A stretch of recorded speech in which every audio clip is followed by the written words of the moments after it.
하나님 아버지, 주시는 말씀을 통하여서 어두웠던 우리의 마음과 삶 가운데 빛이 임하며 더욱 하나님을 구하며 살아갈 수 있도록 인도하여 주시옵소서.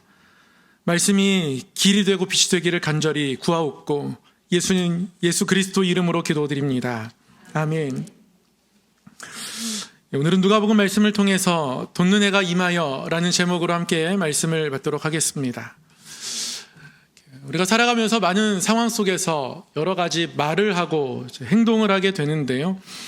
우리의 말이나 행동을 또는 우리의 태도를 아마 대부분 두 가지로 나눌 수 있을 것 같습니다.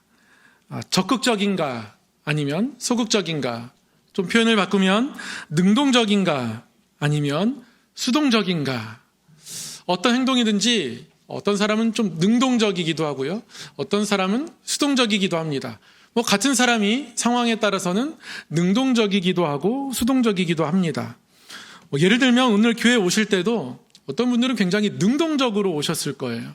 일어나자마자 주보를 확인하고 오늘 어떤 찬송으로 하나님께 찬송하나, 또 어떤 말씀을 목사님 준비하시나 주보를 읽어보면서 기대한 마음으로 오신 분들도 계실 거고요. 어제 늦게까지 알바했는데, 어제 늦게까지 일했는데, 한 주가 굉장히 피곤했는데 이번 주는 한번 건너뛰어도 분명히 하나님은 이해해 주실 것 같은데, 하나님은 마음이 넓고 은혜와 긍휼이 풍성하신 하나님이셔서 충분히 괜찮을 것 같은데 왜 우리 집에 사는 이 사람은 나를 이렇게 달달 볶나, 빨리 준비하라고, 이런 수동적인 모습을 가지고 예배를 준비하고 오신 분도 계실 겁니다. 뭔가를 구매할 때도 그렇습니다.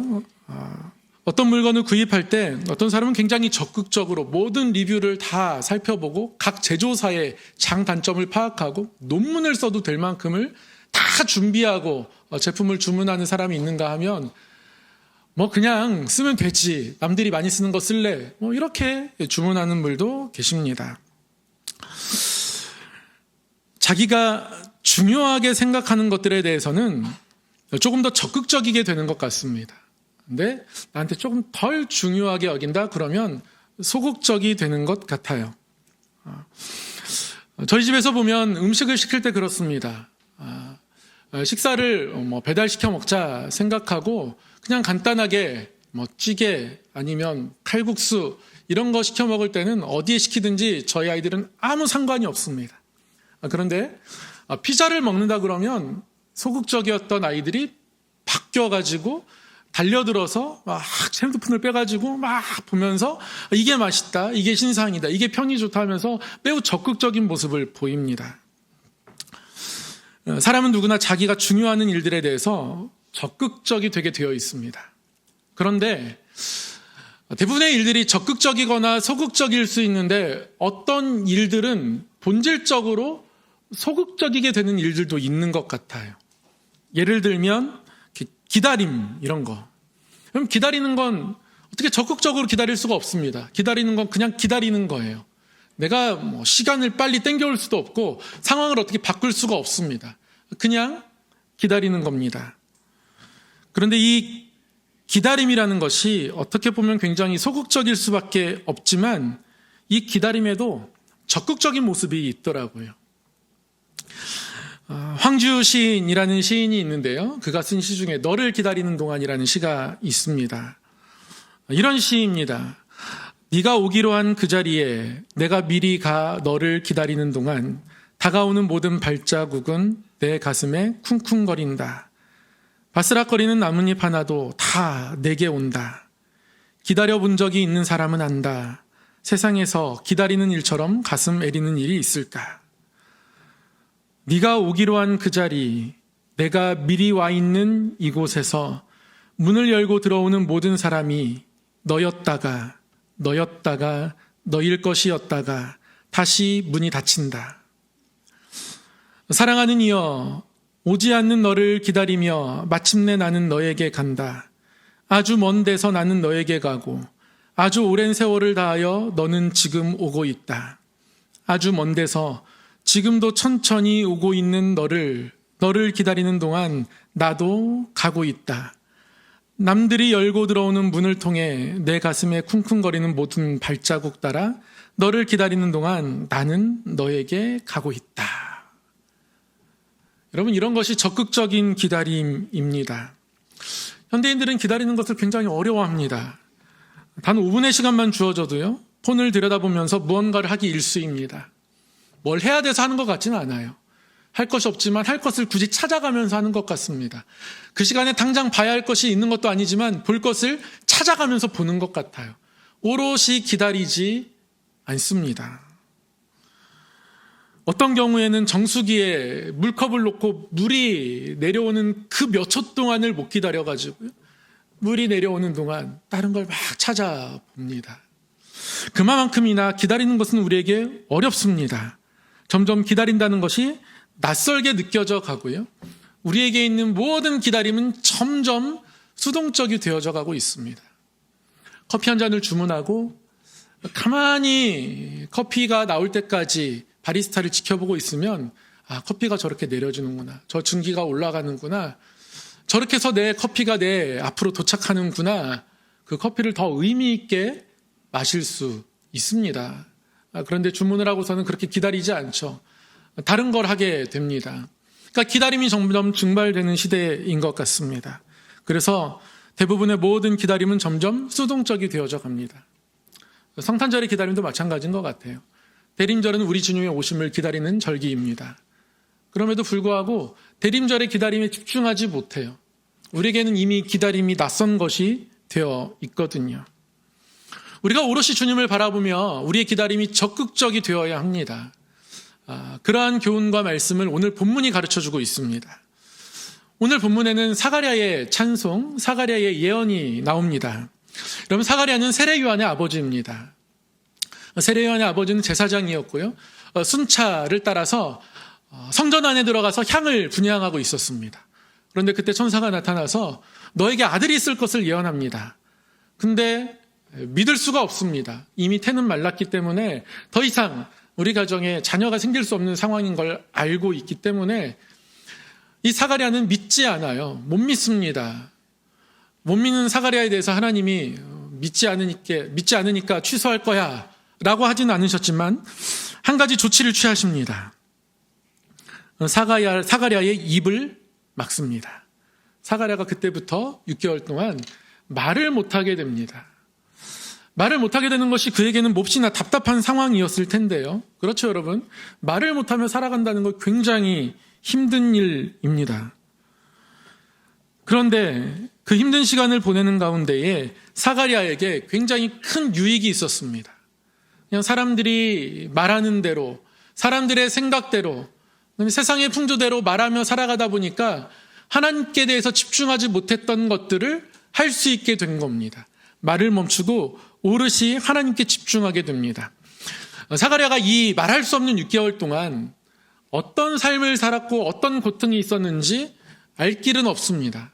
근데 중요한 것은요, 6개월이 지나서 말을 할 수 있게 되었을 때, 입이 다시 터졌을 때 그의 입에서 무슨 말이 나왔느냐는 거죠.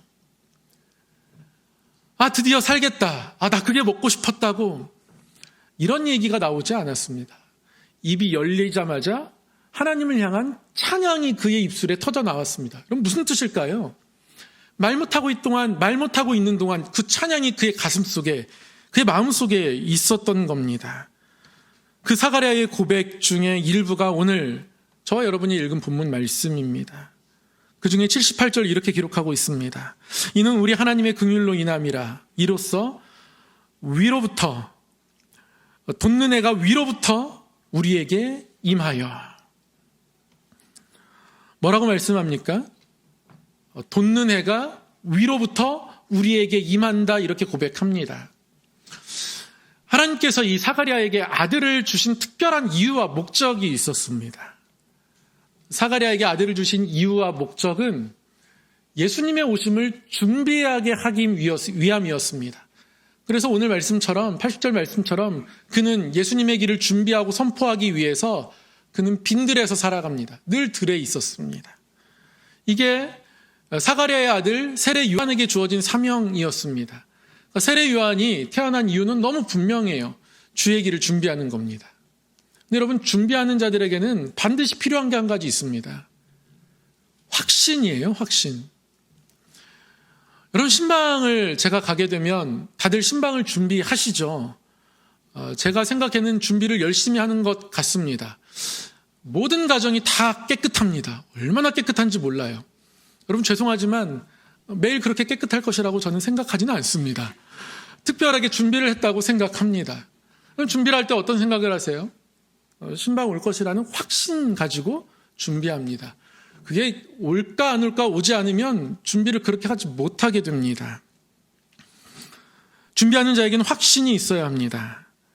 그런데 세례 요한은 주의 길을 준비하는 자입니다. 그래서 주에 대한 확신이 있어야 해요.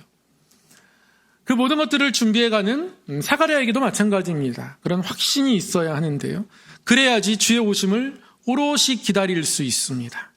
그런데 오늘 그렇게 고백하잖아요. 위로부터 돋는 해가 임한다. 우리 주님을 그렇게 바라보고 있는 겁니다. 그러니까 사가랴는 이러한 확신 가지고 지금 예수님의 오심을 기다리고 있는 거예요.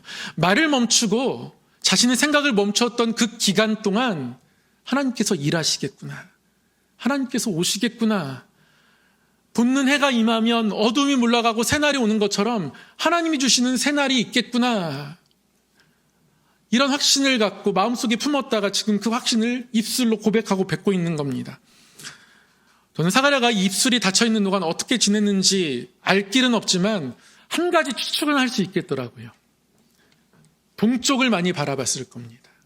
동쪽을 많이 바라보면서 해 뜨는 곳에서 그 돋는 해, 헬라어로 아나톨레, 그 강렬하게 비추는 빛, 그 아나톨레를 바라보면서 하나님에 대해서 생각을 하게 된 거죠. 원래 해는 땅에서 위로 솟아오르는데요. 하나님께서 위로부터 아래로 솟아오르는 해를 주시겠구나. 기대를 한 거예요. 매일 아침 떠오르는 해를 보면서 매일매일 그렇게 하나님의 오심을, 하나님의 행하심을 기다리게 된 겁니다. 그러니까 사가랴는 정말 정성껏 그의 오심을 기다리는 자가 되었습니다. 해가 뜨는 것처럼 반드시 우리 주님께서 오실 것이다. 주님을 간절히 기다리는 마음들.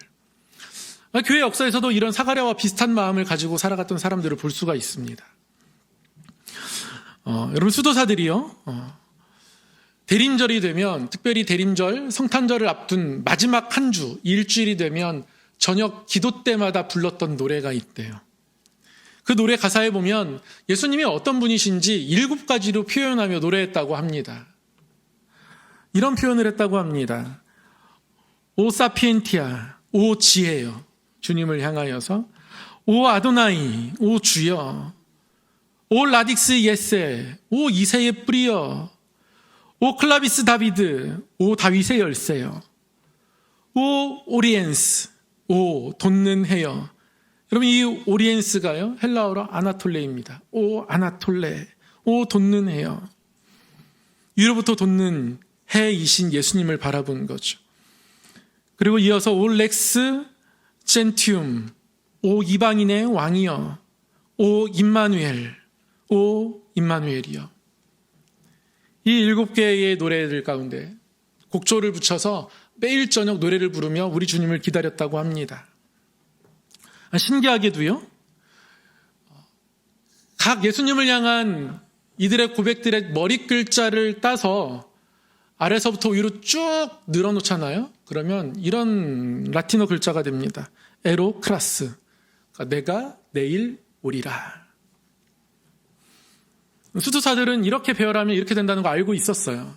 그러니까 이렇게 고백하면서 내일 주님께서 오실 것이다. 내일 주님께서 내 삶을 비추어 줄 것이다.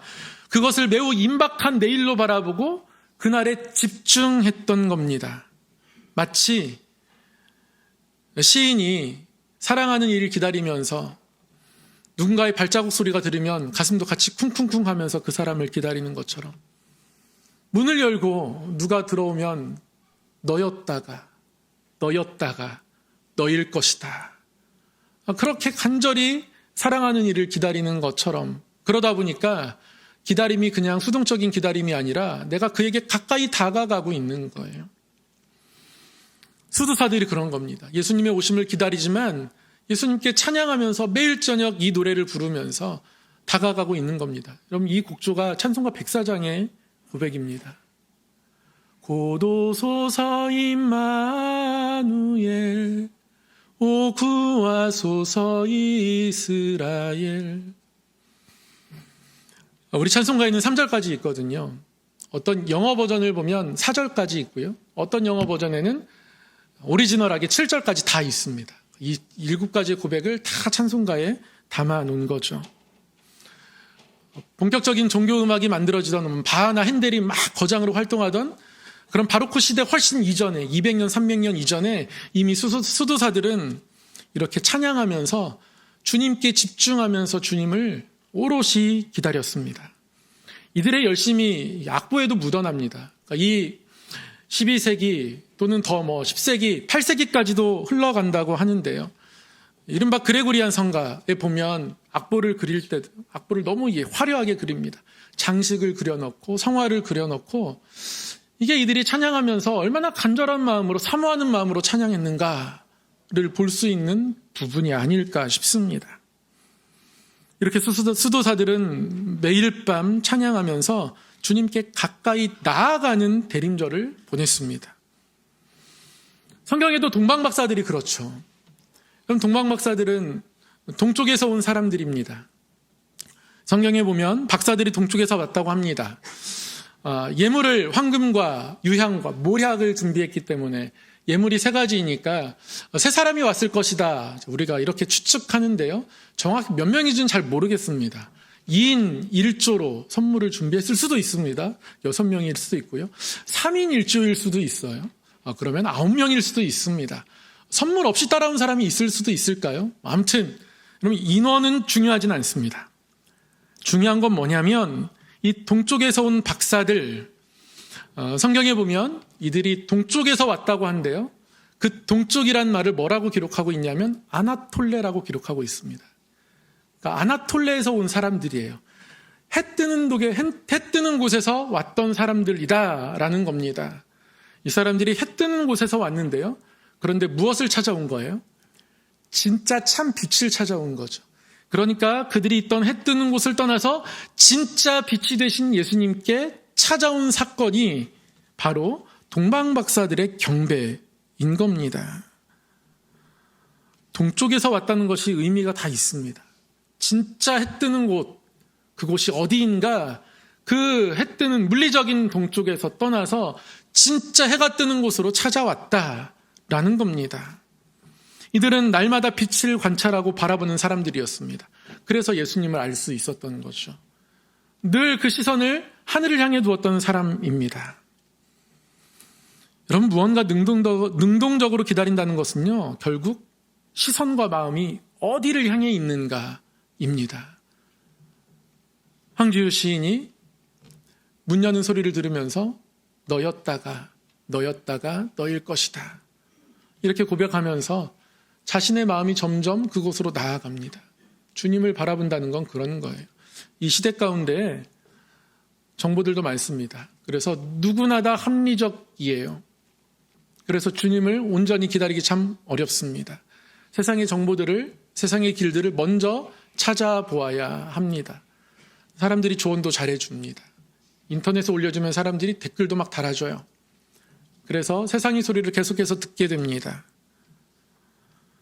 근데 그만큼이나 주님을 기다리는 것에 우리의 생각과 마음을 집중할 수가 없습니다. 능동적으로 기다린다는 건 결국 여러분 시선에 달려 있습니다. 누군가를 바라보고 있는가. 이 시대의 목회자들이 교회 부흥을 꿈꾸면서 다른 교회는 어떻게 하나, 어떤 프로그램이 있나 이렇게 바라봅니다.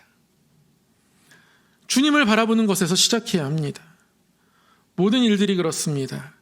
우리의 가정, 우리의 일터, 우리의 자녀들이 세워지는 모든 일들 가운데 우리가 주님을 바라보아야 합니다.